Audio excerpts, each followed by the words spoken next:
Hello everyone, this is Quentin Figueroa with Crowd Freedom, and in this video we are going to be talking about prostitution, child prostitution, and child molestation. So this is a fairly volatile and somewhat controversial topic, so I figured it would be a good topic to address and go through and see how this type of thing would work in a free society. So in most cases, in most kind of disputes or questions when it comes to a free society, you need to start off with property. And with property, the other side of that is the non-aggression principle. So you need to determine what property, who owns the property, and whether that property is being aggressed against or not.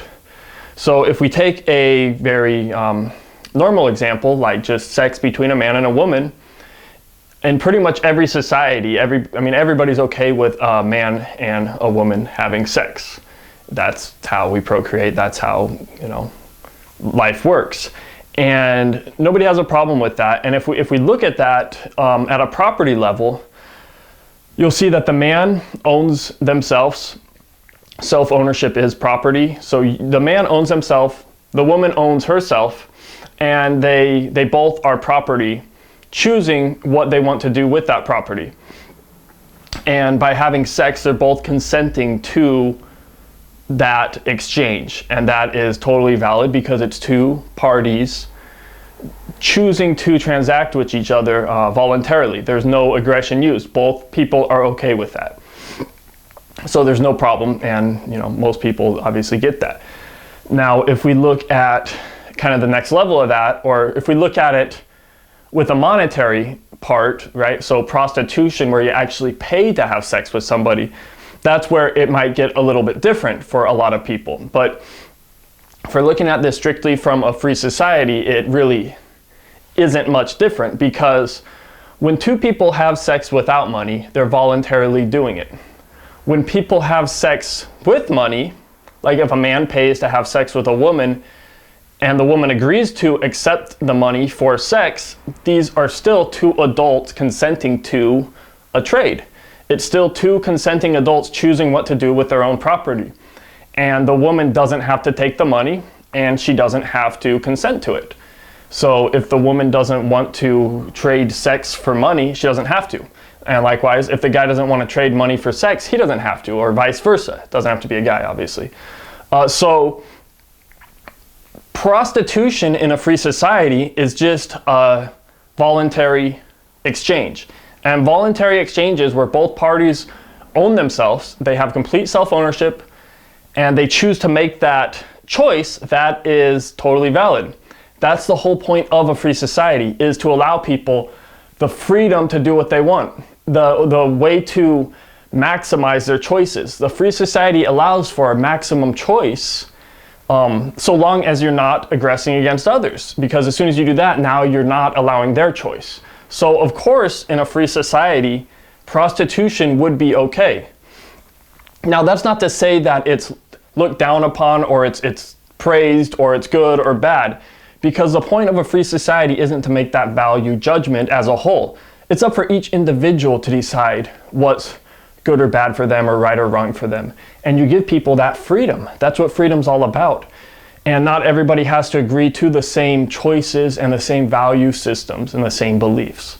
So by allowing for that freedom, you may have people that practice prostitution, and that's perfectly valid as long as the people are consenting to do it and are displaying self-ownership in doing so. Now, of course, this now goes and comes into rape. Now, so the difference between consensual sex and rape is that in consensual sex, both parties are obviously agreeing to have sex. And with rape, only one party is agreeing to it and the other party is not agreeing to it. So in this case, in the case of rape, you are violating the non-aggression principle. So in this case, rape would not be allowed in a free society, because you are violating the non-aggression principle and you are violating the self-ownership of that person being raped. So the person raping is choosing to, but the person being raped is not choosing to, and therefore it's not voluntary. And that is not okay in a free society. There has to be, all the parties involved need to voluntarily be choosing to do that. And in the case of rape, you don't have that happening. Therefore, rape is not permitted in a free society. However, prostitution is, because the people are consenting to that. And if people want to consent to something, it's not a problem, so long as they're not hurting other people. So now let's move on to child prostitution. So now this starts to get a lot more, it gets a lot more gray, it gets a lot more kind of volatile, because you're dealing with children who are not fully adults, right? So this really comes down to, okay, well, what is the difference between a child and an adult? And at what age, or whatever metric you want to use, does a child become an adult? And because that's a very important topic, I have done another video on that earlier, kind of discussing that. So I would encourage you to check that video out if you kind of want to get my take on it and get some info on when a child does in fact become an adult in a free society, because that's a very important kind of thing to talk about. But basically, it boils down to self-ownership.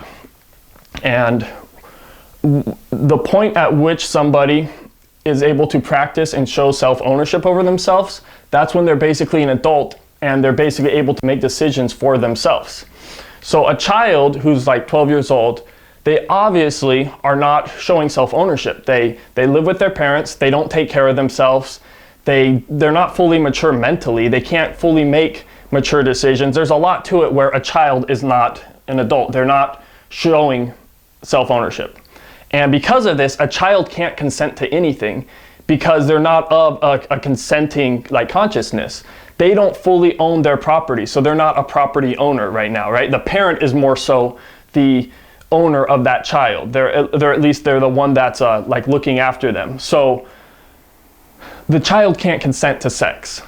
They can't consent to sex with an adult.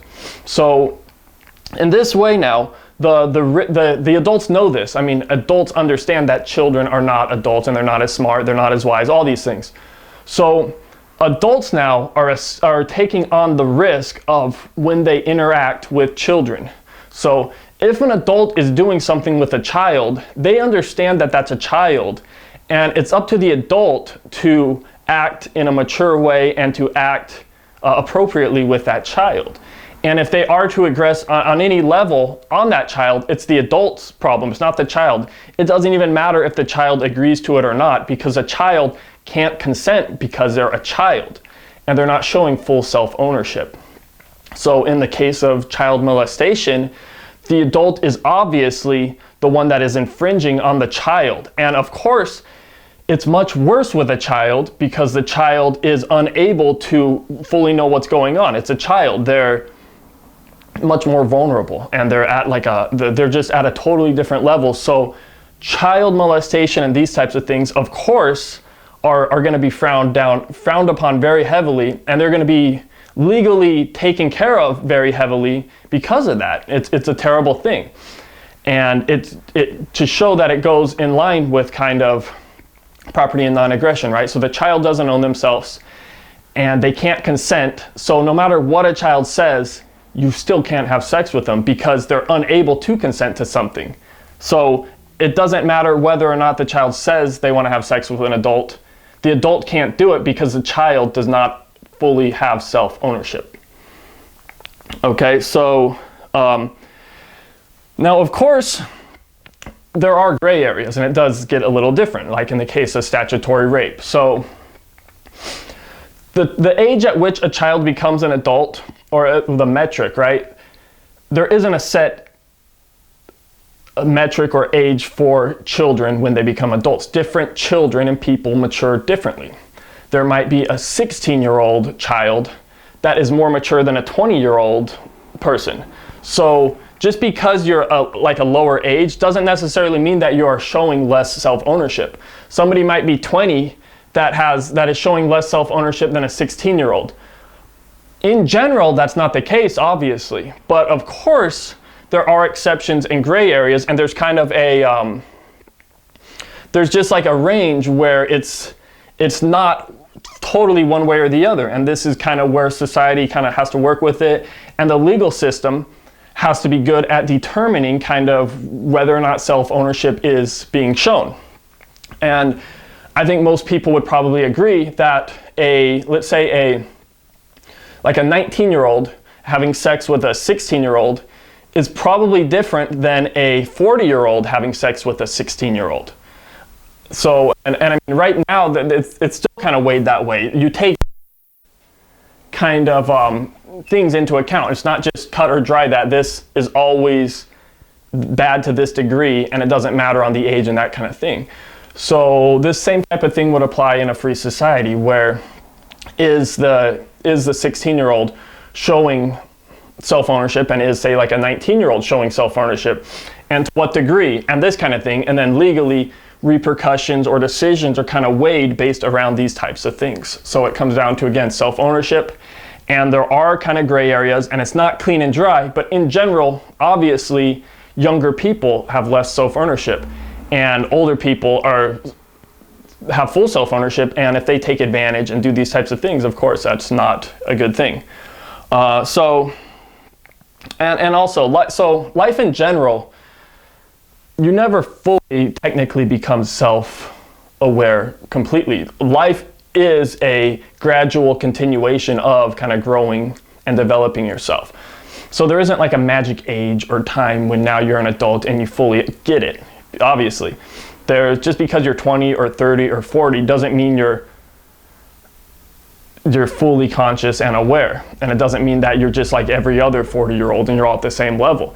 People develop differently, and people are always developing, and up until you die, you're still learning things and you're still developing yourself. So it's a continuation of growth. So to put like a black and white, like you're an adult, you're a child, is kind of weird. And we do it more so in this society because we have kind of more of a non-common law framework. Our legal framework is more kind of cut and dry and based off opinions that people make, rather than based off the actuality of what something really is. So yeah, you're always maturing, and just because now you're like a certain age or you're an adult doesn't mean you are still fully developed, and you're always developing, and children might be more developed than an older person, and they're still developing, and all these things. So it's not, cut and dry, but of course generalities, and in general children are more naive, they're easier to trick and that kind of thing, and in general adults are smarter and they're a little bit more wise, more experienced, that kind of thing. And of course all that comes into account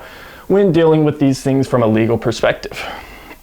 Okay, now, and of course a lot of this comes down to parenting, because the adult obviously is the guardian of that child, and it's kind of up to them on deciding kind of, and teaching them kind of how to live life. So if they want to go out and eat lots of candy, that is something that the adult should probably kind of look after them and kind of maybe guide them on why that might not be such a great idea. And same thing with them going out and having sex with older people or anything. It's the parents' job in a lot of ways to kind of train them, teach them, and develop them to where they understand kind of how these things work. And yeah, obviously it's challenging, and sex is a little bit different than food and these types of things, of course. But better parents are going to raise people kind of a little bit more responsible and more understanding of these types of things, and there are most likely going to be better parents in a free society because of the incentives that go into rewarding good parenting in a free society. And I'll talk more about that kind of in later videos, and I talk about it kind of in the book, but yeah. So let's go on now to child molestation. Okay, so child molestation, sexual abuse with children. This already exists in all societies. So it's already a problem, and it's not like it's already being dealt with. It's a problem. And are there reasons and ways to determine why people do this? Yeah, but it still happens, and it's still not fully being stopped. And will it ever fully be stopped? Probably not, right? So that stuff is gonna happen. So just because it's a free society doesn't mean it's like up to the free society to solve it.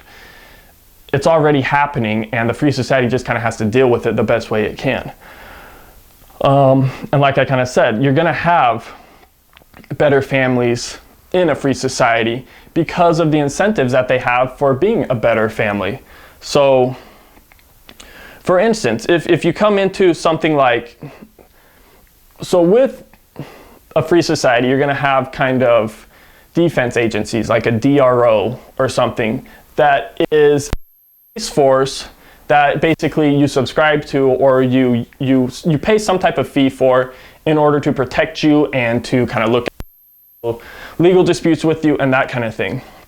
And obviously, if you're a nonviolent person and you have a record of, becoming a good parent, and you go to courses and you've done these things to kind of have wisdom in parenting, you're going to be paying less money for your DRO because they know that you are a less violent person, because you have the kind of cognitive, or you have the mental understanding of why violence isn't something to do, and you have kind of the patience and practice not to do that. Whereas somebody who doesn't do these things and is violent, they're going to be paying much larger fees in society. They're going to be paying larger fees with their DRO, their police defense agency, and society in general is going to shun this behavior, and it's going to be a lot harder for them to participate in society because things might be more expensive for them, or they might not even be able to interact with certain businesses because of their record or because of their reputation. So of course, reputation is very important in a free society. And all this ties into kind of incentives on whether or not people should be doing these things. So the whole point of a free society is to kind of reward good behavior and punish bad behavior. And that is what would be happening from more of a financial, nonviolent perspective. So if people are doing bad things to children and they're abusing and things like this, their life is going to be a lot harder. So the incentives are not in favor of doing that. And then this is an interesting question. So are children the property of the parent? So children is a kind of an interesting case because they don't own themselves fully yet. The parent basically owns them. The parent chose to have the child, so it's like a responsibility that the parent chose to have. So it is on the parent on the kind of the child property relationship. But it's interesting because a lot of people kind of think spanking might be okay. Like it might be okay to spank your child because it's your property. But by that logic, by being able to use violence on a child, then why can't you rape your child? And you obviously can't rape your child, therefore you probably shouldn't spank your child either. And like more than half of the people in most societies still spank their children and think that's okay. But it's not okay because it's using the same principle behind raping your child. And you shouldn't be able to aggress on your child just because they're your child and they're your property. It's a different relationship. They're in a more vulnerable state, and you chose to take them and put them into that state. So it's not their choice to be in that state. You chose it for them, and you can't now go and aggress on them because of that. So that is another important thing to realize when thinking about all this, is just the whole spanking, rape, the whole aggression on your child when you actually chose to bring your child there and put them there and they didn't choose that. So think about that. And let me finish off with saying that the laws are ultimately in the hands of the people. So the legal framework in a free society is based around the legal services, courts and arbitration services that people pay their money towards. And people are going to pay for services that do what they want. And most people in a free society aren't going to want to have child molestation, child rape, or any of this kind of crap going on. So they're going to support heavily legal services, police agencies, all these things that protect them against that and damage the people or punish the people that do these types of things. So society in general, the gray areas and kind of where you draw the line between what's rape and what's not, and what's a child and what's not, this is based on the community as a whole subscribing to legal services that share and enforce the views that they hold. So if age 18 is kind of a part where a child starts to become an adult, like, in America or whatever, people are going to subscribe to legal services that uphold that and that enforce around that. And of course, legal services are going to be way better at determining when a child is an adult or when it's rape and when it's not. They're going to be better at determining this in a free society because it's going to be based around the market, and the market is way better at creating better service for less money than a government. And because you're going to have options in the legal services rather than one state monopoly like we have now, these options are going to allow competition, new thoughts, creativity to all come about to create better definitions, better understandings, and better rulings on these kind of tricky issues. And that's what common law is all about. Common law is about the market determining the legal system and the people through the market determining kind of how they want to frame society. And of course, yeah, you have property, and with property you have non-aggression principle. And all of the legal framework now kind of builds around this principle. And it's important to get the foundational principles right because everything else stems from that. And if you have kind of property and the non-aggression principle as a foundation, everything else can kind of build from that in a very clean and elegant way that is otherwise not happening in something like the States of America. So that's all something to kind of think about and consider. And hopefully that gives you kind of an understanding of how, prostitution, rape, child prostitution, child molestation, all this stuff works in a free society, because it's a really important topic and I don't think it's talked about too often. So I wanted to kind of give my take on it, and hopefully that gives some value to you. And remember, any questions or any things that you want to talk about, please go to crowdfreedom.com and sign up there, create an account, post a question, share your take. You don't have to agree with anything. I would prefer you just to give your feedback, share what you think about stuff, and let's together kind of start to formulate how we see a free society working, kind of start taking steps there. And I'm going to keep creating videos like this, keep sharing what I know about this and kind of learning and discovering, and just keep pushing forward for a free society. So yeah, thank you very much for listening, everyone. If you like the video, please subscribe, comment on it, like it, and that kind of thing. And I will see you in the next video. Thank you very much. Have a great day.